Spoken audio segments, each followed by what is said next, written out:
Good morning, everybody. I'm Roddy Young, and we're here at Ordinary Life. Yay! And as you can see, I am not Callista, who has been doing this for a year now. And what she's done is she has commandeered several of us to come and help her out with this so she can be just part of the group every now and then. She's laying flat on her back on the front row. So here are the announcements for this morning. Sacred cookies. We need to say thank you to Pam Poole for bringing the cookies this week and being our new Sacred Cookies Coordinator, which is quite a thing to have. We also neglected to thank Lynn Scroth for bringing the inaugural post-pandemic Sacred Cookies last week. Thanks to you both. Our holiday party is going to be at Anderson Fair on December the 17th at 6 o'clock. More details to follow, but if you want to, you can bring a drink of your choice and an hors d'oeuvre if you choose. Ordinary Women in person on December 2nd noon at in room 312 in the sanctuary. The topic presentation is about the health clinic being set up by St. Paul's and the University of Houston. Bring your own lunch, presentation/discussion afterwards. Also, Ordinary Women will be participating in the Boynton Food Pantry distribution on Saturday, December the 11th at 8:30. The book group, the December meeting is the holiday party, so there's not going to be a book group going on this week. Information about January will come later. Distribution for finance funds through the Kerley Foundation will be done shortly. If you send your information via the form on the web under GIVE, Give, Charitable Giving, and there are a few paper copies on the table. Please submit by December the 1st. Registration is no longer needed in person for attendance here. Obviously, those of you who are here know that. And the other good thing is right now we get to break, get up, say hello to each other, give each other hugs if chosen, get more cookies, mix and mill among yourselves. Thank you. Okay, good morning and welcome to Ordinary Life, those of you in person and those of you viewing from afar. St. Paul's United Methodist Church makes this as an educational offering, and we're calling today's class, we're meeting at a very deep well. I hope you brought a big bucket. So,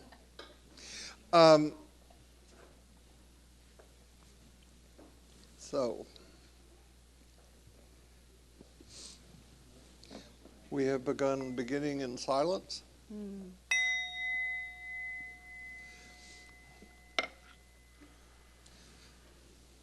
With an awareness that sacred mystery is right here, right now, or God, or ground of being, or whatever other word you want to use for the mystery.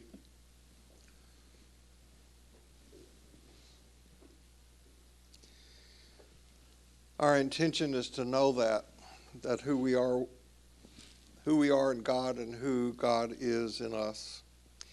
And may we be here, may we see, may we know who you are in you and who you are in us, and may we grow so that we can participate co-creatively in the life of this world.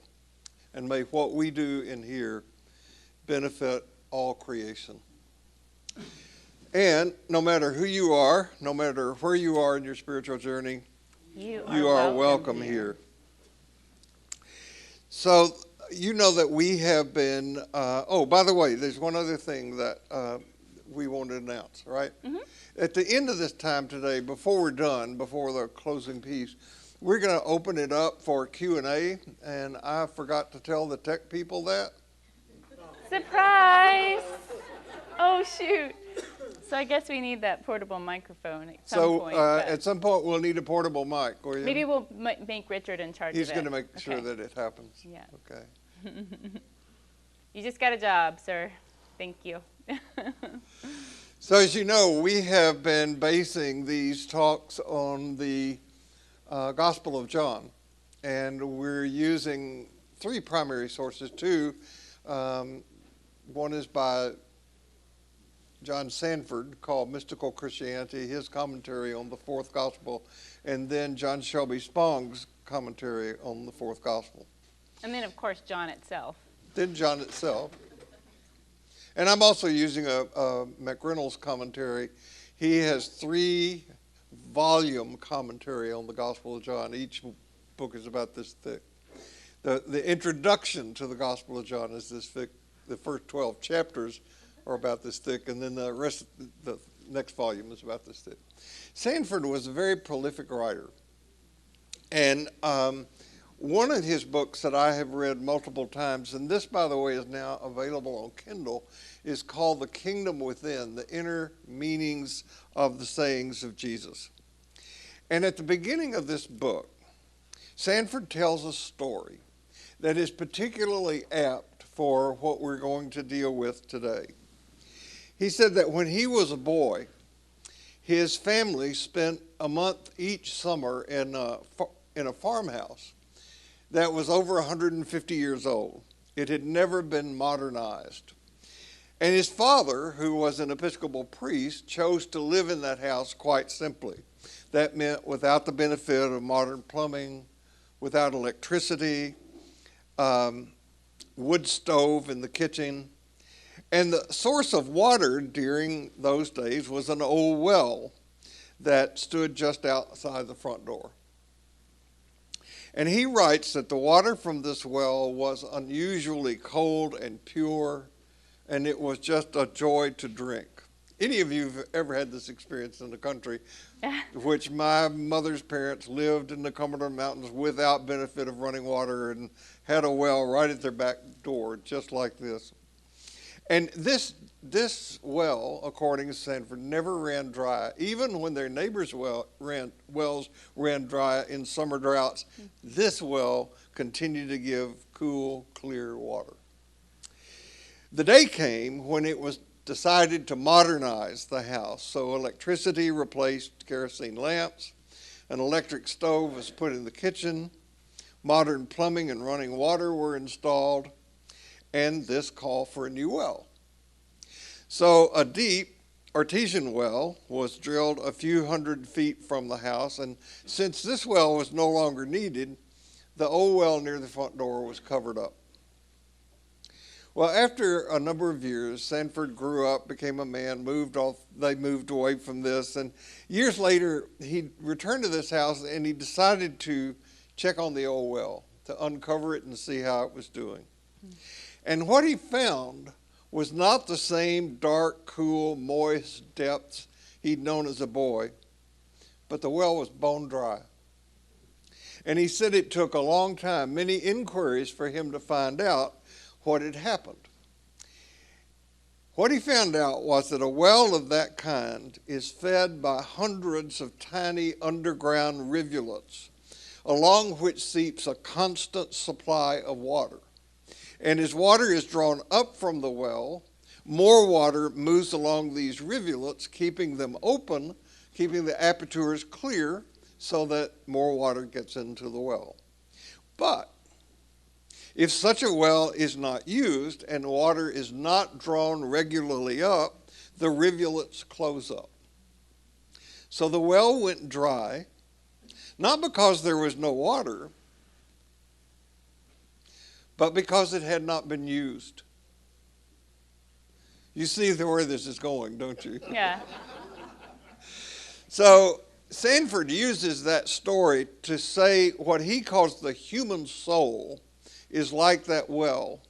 And he writes, quote, "What happened to the old well can also happen to us if the living water of God does not flow into us." And I would add, flow from us as well. Sanford says that in order to lift water up from a well like this, it's necessary to have a long rope, a big bucket, in order to reach the water. And he contends that the teachings of Jesus are such a rope that we can use to connect us to the depths of ourselves and so also to God. This is one of the prime teachings of all the mystics, that when we discover God within, we discover ourselves and we also discover God without. So one of my hopes for making this journey through the Gospel of John is that we uncover such a well and be able to use it. And so today we're up to one of the two stories that is between the first sign in the book of signs in John, which is the turning of water, again water, into wine, and the second story, which we'll get to in a couple of weeks, which is the healing of the centurion's son. And stuck between these two stories are the story of Nicodemus. You remember, the water is also in that story, and now the story of the woman, the Samaritan woman at the well. Mm-hmm. So I'm going to guess that many of us are familiar with this story, and you said you turned it on. Here you go. So the basic gist of it is that a Samaritan woman went to Jacob's well, which is an ancient well, to get water. Jesus is there, he's tired and thirsty, and he asks her to give him a drink. She is shocked by his asking because she is a Samaritan, he is a Jew, she is a woman, he is a man. She is considered unclean, and he is considered clean. Jesus takes her water and says to her that this water will never quench thirst, that only the living water, the water that Jesus has, will be an artesian spring within, gushing fountains of endless life. The traditional interpretations of this story are often around Jesus offering this unclean woman, she's often portrayed as a prostitute, grace and mercy, equating Jesus, therefore, with salvation, eternal life, and highlighting the importance of becoming kind of proselytizers for Christianity. And central to these interpretations is this need of Jesus and Jesus' message. This story has also so often been used as a kind of colonizing text. So throughout history, Christianity has played a central role in attempting to reform the conscience and consciousness of many people, especially nations whose primary religion isn't Christianity, like Africa, Native Americans, other indigenous people have been missionized, if you will. The implication is that non-Christian spiritualities are inferior to Christianity. Europeans used the Bible as a tool to spread ideologies to people they considered uncivilized. And in so many places, Christianity equated with taking over the land and the people. And ironically, many of the colonizers' countries would adopt Christianity as the sort of national religion. When I was in Malawi almost 16 years ago, I witnessed this kind of interesting hybrid of indigenous or shamanic practices with Christian practices. So shamanic practices are really often earth-based, in which the shaman interacts with the spirit world in a kind of altered state of consciousness, calls the spirits into being, into the room, if you will.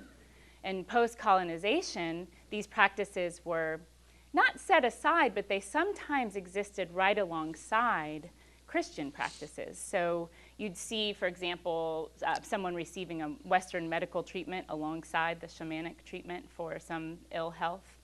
In one village, there was this ancient tree alongside a church, and it was called the spirit tree. I think these existed in many parts of Malawi, but it was decorated with cloths, with masks, with carvings, mirrors, other various objects that were intended to draw spirits home.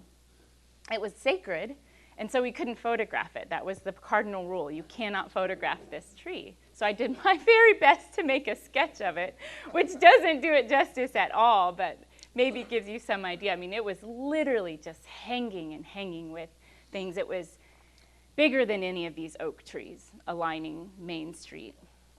With the Christian text now so embedded in many African cultures, contemporary African theologians have taken up the task of what we call decolonizing these texts, making the stories more relevant to their own lives and locations and retelling them in their voice. There's an African saying that when the white man came to our country, he had the Bible and we had the land. The white man said, "Let's pray." And after the prayer, the white man had the land, and we had the Bible. Way to go, colonizers. Carl Jung was pretty on the nose when he said, "The Christian missionary may preach the gospel to the poor naked heathen, but the spiritual heathen who populate Europe have as yet heard nothing of Christianity. Here's a retelling of the woman and the well story from a feminist liberation theologian, Musa W. Dube of Botswana. She was educated both in Botswana as well as at Vanderbilt Seminary School of Theology. Is that a seminary or a theology school? Mm-hmm. Yeah. At Vanderbilt. Okay. So anyhow, she tells the story in this way. Mapula went down the river to fetch water for her plants. Beside the well sat a still woman dressed in white clothing. Her head was bowed and focused in her open hands. Mapula trod slowly, wondering who she was and what she was doing at this place and time. Mapula sat down by the well and began to fill her container with water. Just when she was about to leave, the woman in white looked up and said, "Samaritan woman, give me a drink." Mapula gave her a drink. "Samaritan woman, go and call your husband," she says, retaining Mapula's gourd without ever drinking the water. "I am not a Samaritan woman, and I have no husband." The woman in white closed her eyes for some seconds and said, "You have spoken well. You have no husband. In fact, the husband that you have does not belong to you, but to the mines. I have come to give you a drink of living water." And she hands Mapula back the full gourd full of her own water. "Go back to your village and announce that a prophetess has come bringing healing to the brokenhearted. A prophet has come bringing healing to Borolong." The news spread at the speed of a wildfire through the small village. So in this story, there's so many rich images, ending with the wildfire. The veld is a African landscape. It's a grassland that's covered with grasses and shrubs and so often is very dry and can catch fire like that.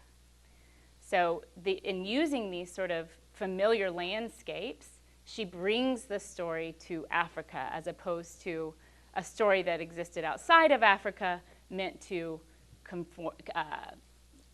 proselytize to Africans. She also uses, if you notice, it's a woman at the well who speaks to the Samaritan. She hands her back her own water. There's more to this. We'll get into it. This story does teach us that we need Jesus, but just not in the way that we are traditionally taught. Jesus reminds us that being who we truly are is what saves us. It is our living water. So in 1914, I'm going to cite two dates in this talk today. This is one of them. You know what was going on in the world in 1914. Okay.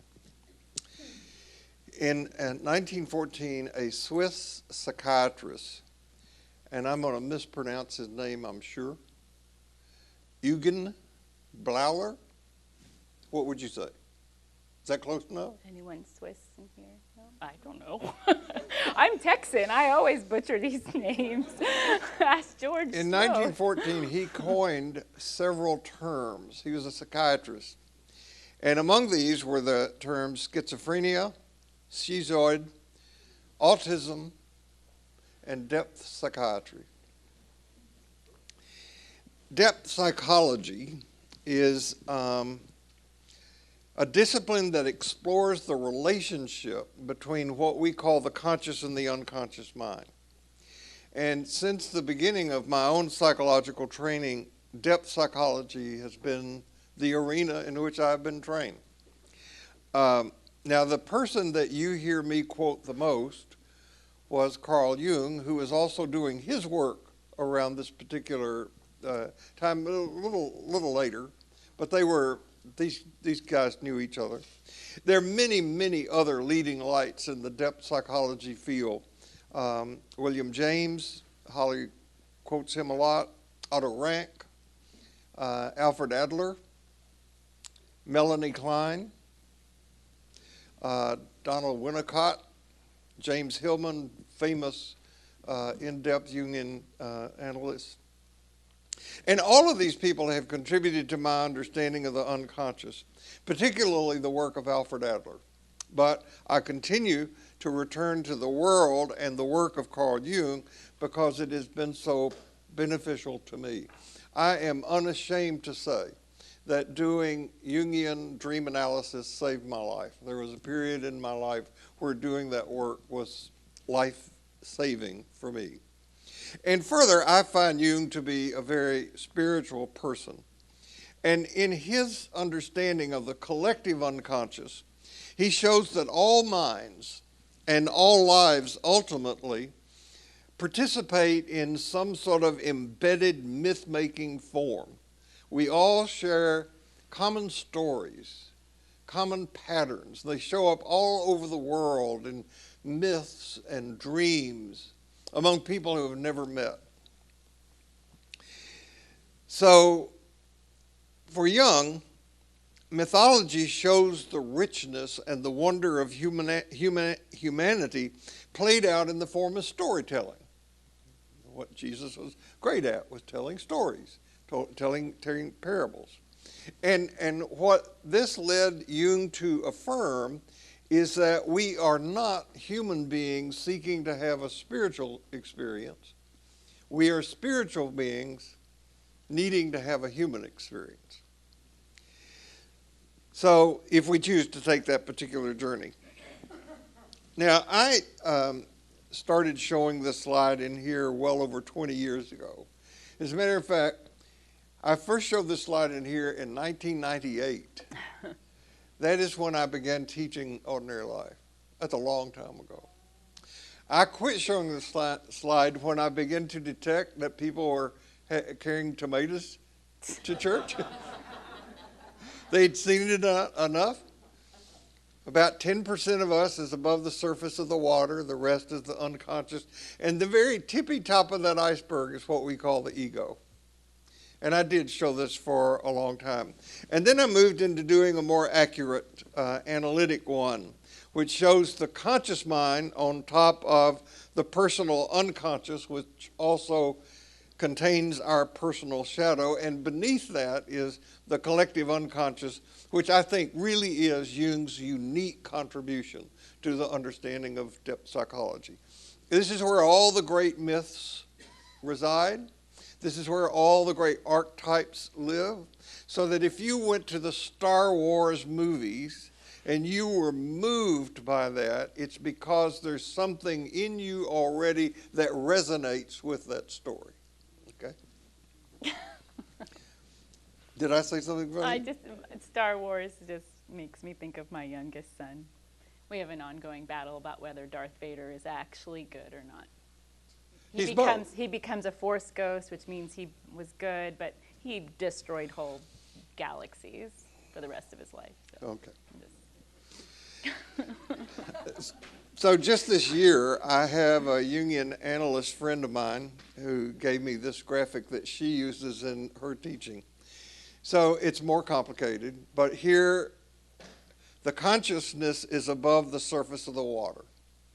And then just beneath the surface of the water is the unconscious. And as you delve deeper, you encounter and hopefully move through your layers of parents.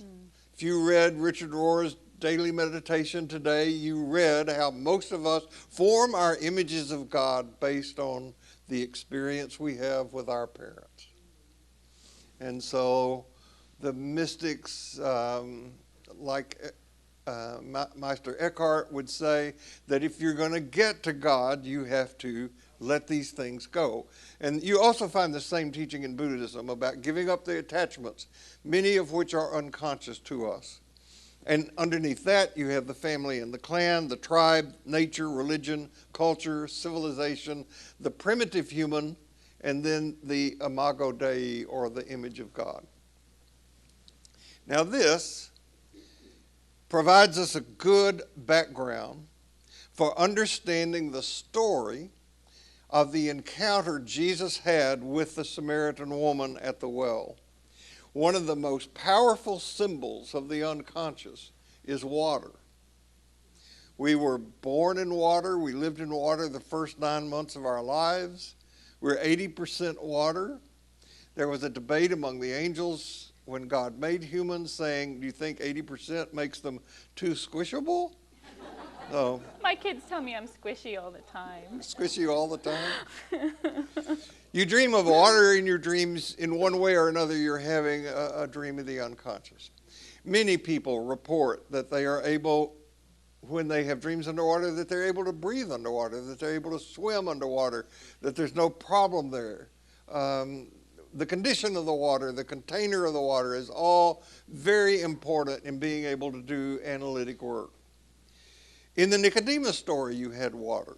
You had water into wine in the first sign story. And here Jesus speaks of the living water that can lead to transformation. Now, wells in the Bible, in both the Hebrew Scriptures and in the New Testament, wells are symbolic of where things come together. So you have meetings at the wells. Things come together. Mostly women. Mostly women. Because women were charged with getting water. But in depth psychology, the coming together of things is called integration. The word integration means getting your stuff together, being whole. It's the teaching of Jesus in Matthew, be complete as God is complete. Sadly, it got mistranslated as be perfect, but that's not what it means. Further, in this story of the meeting of the woman at the well, there are two very, very different words used for the source of water. The woman speaks of a well that is deep, and one that one needs a bucket to go down into and draw water up out of. Jesus talks about water that wells up from inside, like a spring that comes out of the ground. Sometimes it comes rushing with great and upsetting force. We call those nightmares. Sometimes it comes with dreams that you wake up from in the morning and you say, thank God, that was just a dream. I will tell you now, don't ever say that to a Jungian analyst. Because over a period of time, we learn that what happens on the inner world is much more real than what happens in the outer world. So the spring represents a source of life that is already within us and which we need to do the work of being open to and opening up to. This is a very paradoxical thing. We need both kinds of the wells. We have both kinds of the wells in us. We need to do the work of going deep, letting the bucket down, and we also need to be open to that which comes up involutionally in our dreams, in the slips of the tongue, in accidents that we have, and impulses that we have that we pay attention to.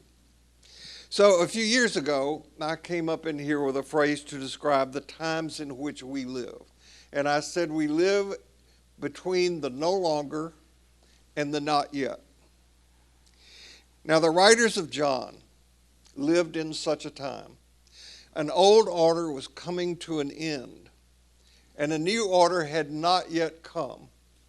Remember, John was written probably in the first part of the year 100, 102. The scholars say certainly no earlier than the late 90s. When we're living in one of these in-between times, which I propose we are in this country right now, these times produce doubt and confusion, and above all, a profound sense of dissatisfaction. That's why some people are willing to trash the whole system, because that dissatisfaction has grown to that proportion. I think this is what underlies much of the violence of our time. And it doesn't take a visionary to see that apocalypse is in the air.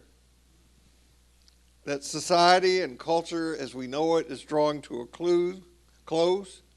And for me, the urgent spiritual issue of our time is that of finding and living from resources that equip us to live with those values that I keep bringing up in here, that are peace, love, hope, joy, patience, and humility.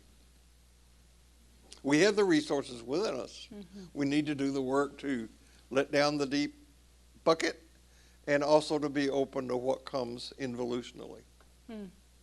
As Bill was talking, I was remembering two things. One, when I first read this text, the John Sanford book, explicating this story in John as well as the story itself, I had a dream in which I was standing in the middle of a river, and it was a murky river, and I was pulling bodies out, left and right, alive bodies, not dead bodies, and setting them on the banks of the river. And I continued to do this until all of the bodies were removed from the river and the river became clear. Got any words for that one? Talk about it later. Ooh, you got issues, Holly. I'm just kidding. Well, I could tell you now, but I'd have to charge you. Okay, all right. Take up a collection for that? So that, and I was rereading my notes during the first reading of this chapter, and I was blown away when I found this story by Musa Doob about the African women by the well. Because what she is saying is, it is women in Africa who will go forth and change the society. These are the people who will free us from the colonizer, free us from this perception of the white Jesus who comes to save Africans. And I was so blown away by the inherent feminism in her story, as well as by the concept of liberation. And I'm going to talk a little bit about two things: liberation psychology and liberation theology. Jesus is a liberation theology. He wasn't we might not even say he was a theologian. Do you think he was? He was definitely a liberator. He was a storyteller. He was a teacher. He was a rabbi. Yeah. So I mentioned last week that I've been listening to this book called Psychologies of Liberation, and it has been so rewarding, and I recommend it to you. So did Matt Russell this week. Well, he's the one who recommended it to me, so there you go. This is a concept in psychology first imagined by Jesuit priest Ignacio Martín Baró. He challenged people to see the connection between mental health, human rights, and the struggle against injustice. So in many ways, liberatory psychology emerged from depth psychology. This book talks about the relationship between the two, because depth psychology, when it was first coming into being, challenged the status quo. And it initiated a process by which individuals could become free of family, social, political, and unconscious factors controlling our behavior. Many of the founders of, you could say more about this than I am learning this from this book, but the founders of depth psychology were self-identified Marxists, socialists, people who really were against the ruling class, if you will. Well, it came into being at a time when there was great chaos in the world. Absolutely. And was that there's a letter that Jung writes to his dear friend in America, whose name I'm forgetting, about this unsettling world, right? And I'm not sure if we're going to make it through. That is the quote in which Jung says that it appears that the light is going out in the world. The one thing that we can be sure of, that the light within us cannot be extinguished. Yeah. So, like many radical movements, this happened to Christianity, this happened even in depth psychology, it got institutionalized. Depth psychology began to rely more and more on pathology rather than on shifts in consciousness. So it began to rely more on DSM-5, 6, where are we now? DSM, whatever number it is now. I think it's the 6. Are we on the 6 DSM? You use it every day. I don't know. Yeah. I don't use it. I don't know. Anyways, but those people who challenged these shifts in consciousness rather than kind of the direction towards pathology were cast out of the field of depth psychology. A lot of them became independent practitioners, and that's where we saw the rise in kind of individual therapy. But it's also remained male-dominated and largely Eurocentric.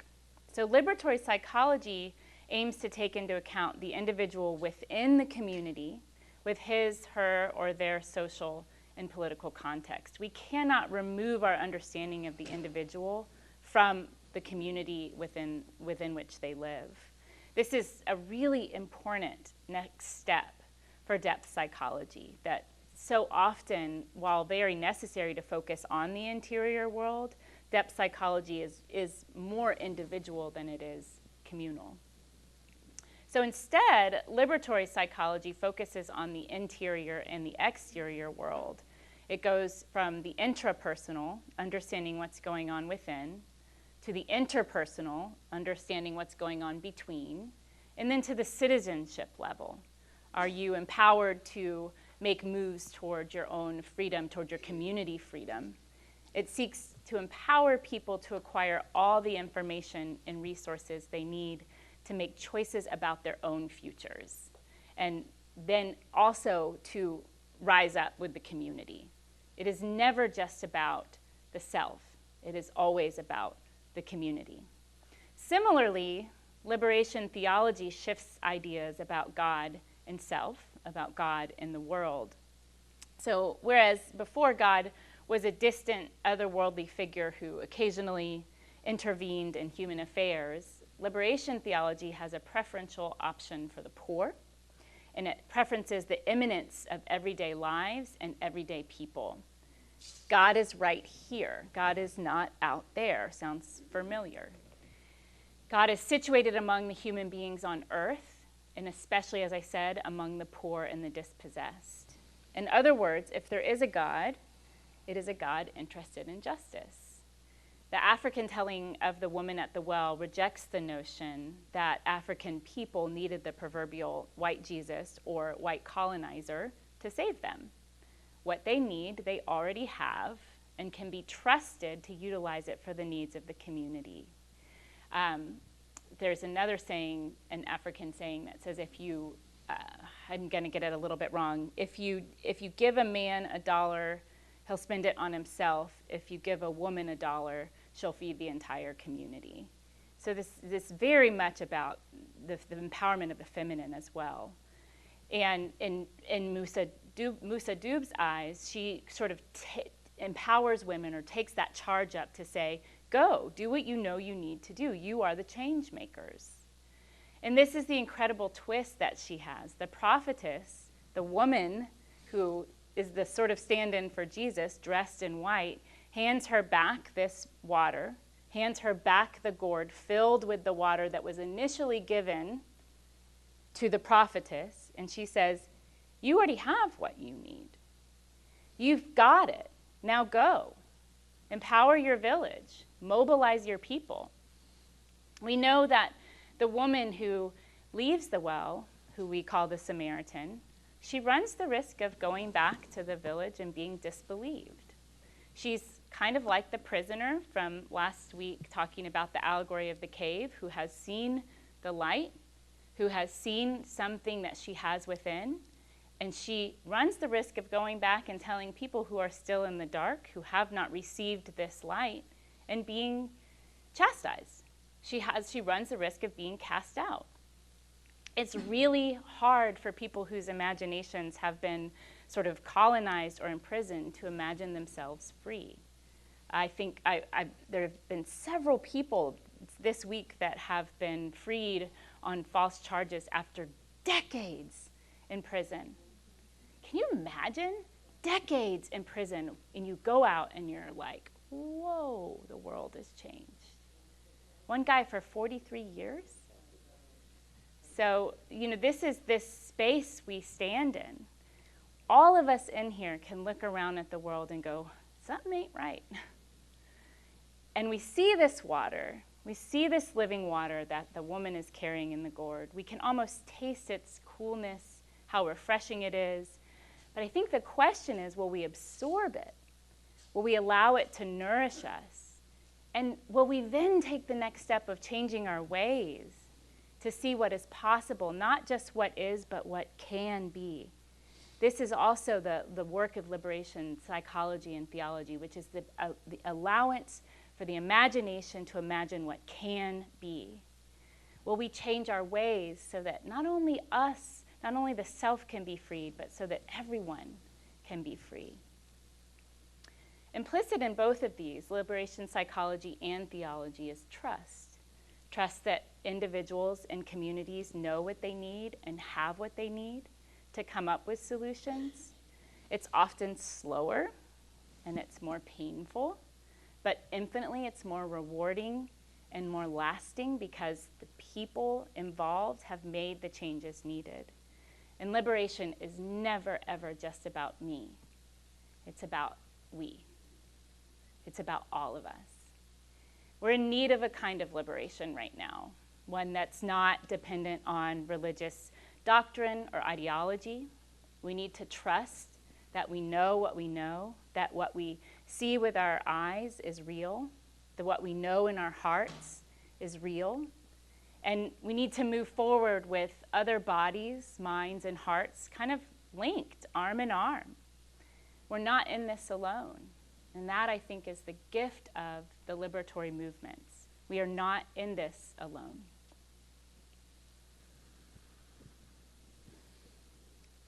Well,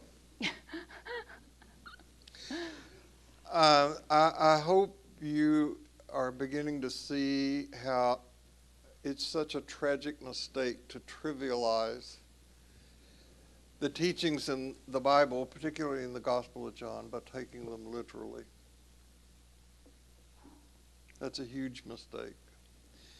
But it's a mistake that's being made by fundamentalism all over the world, not just in the Christian religion, but in others as well. You see it in the Islamic religion. When the Quran is taken at a literal level, it's a huge mistake. Anyway, so we have a few minutes, and I thought we would ask comments, questions about the Gospel of John, or would you like to hear some puns? Please have questions.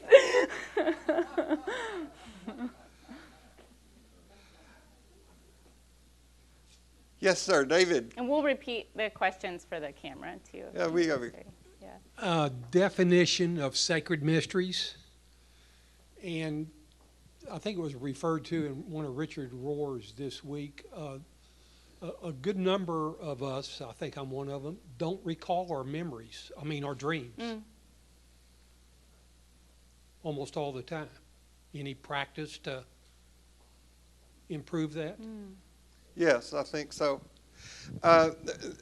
First of all, I would remind you that the word mystery has a root in Sanskrit that means shh.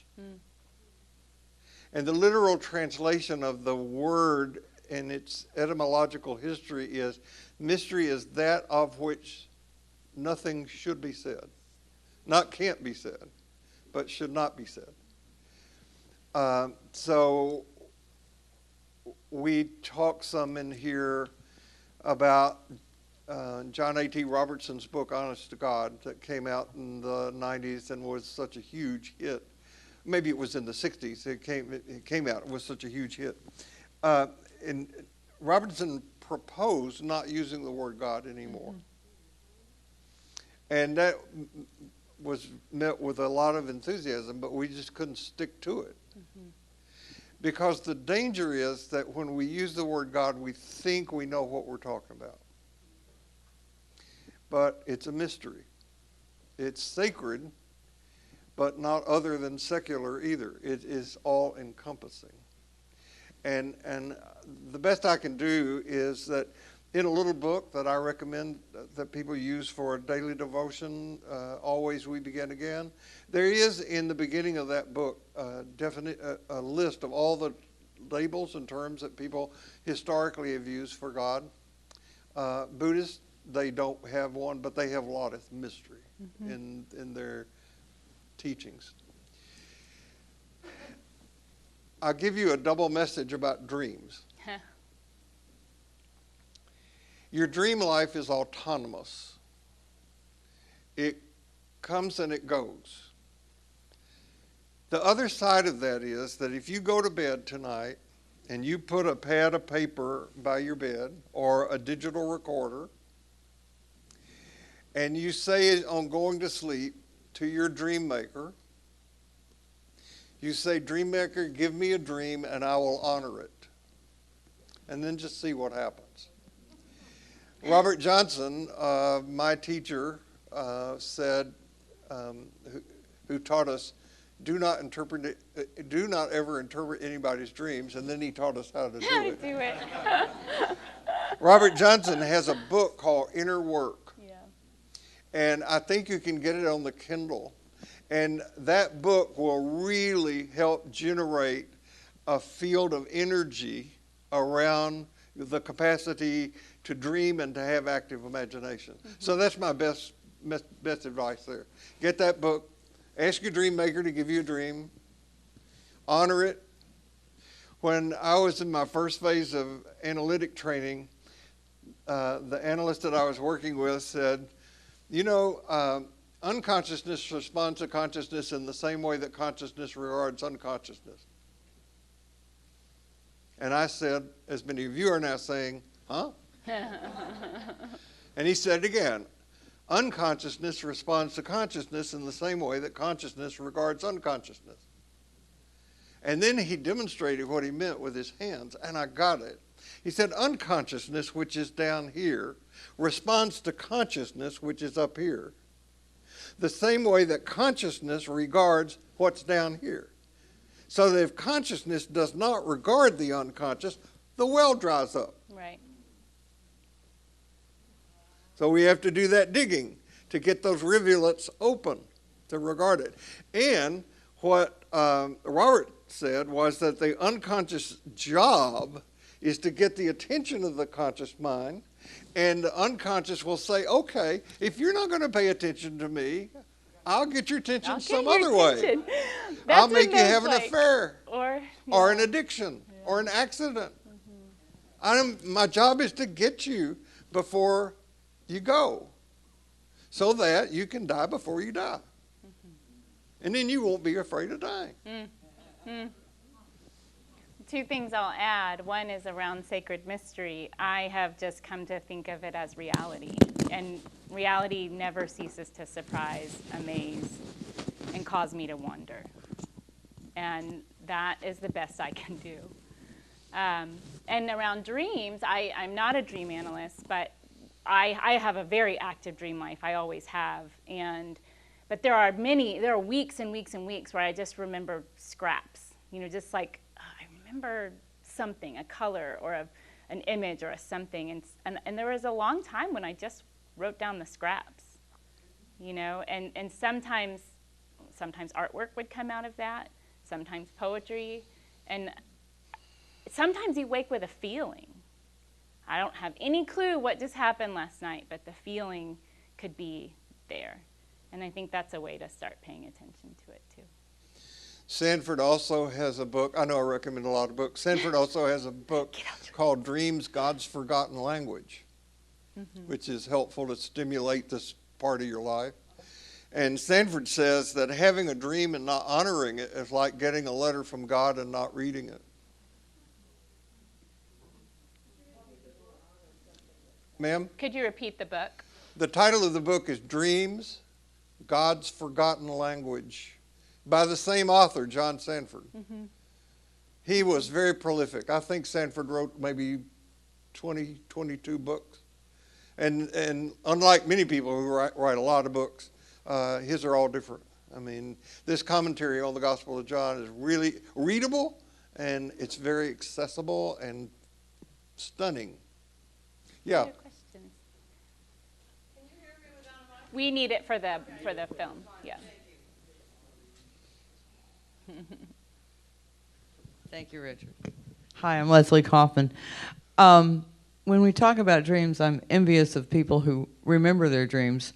I sleep so soundly, I don't remember any of my dreams. But I will say that in the morning when I wake up, I have a new, fresh look.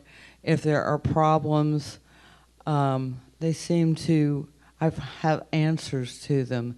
So I do pay attention greatly to what my unconscious, and it has shared beautifully to me over the years and helped me through many problems. So I wish I could remember a dream, but I never do. Never, except maybe if I take a little nap. Then I can remember one. That's funny. Well, Sanford's book on inner work, the utilization of active imagination will substitute for that. But you've got to read that book.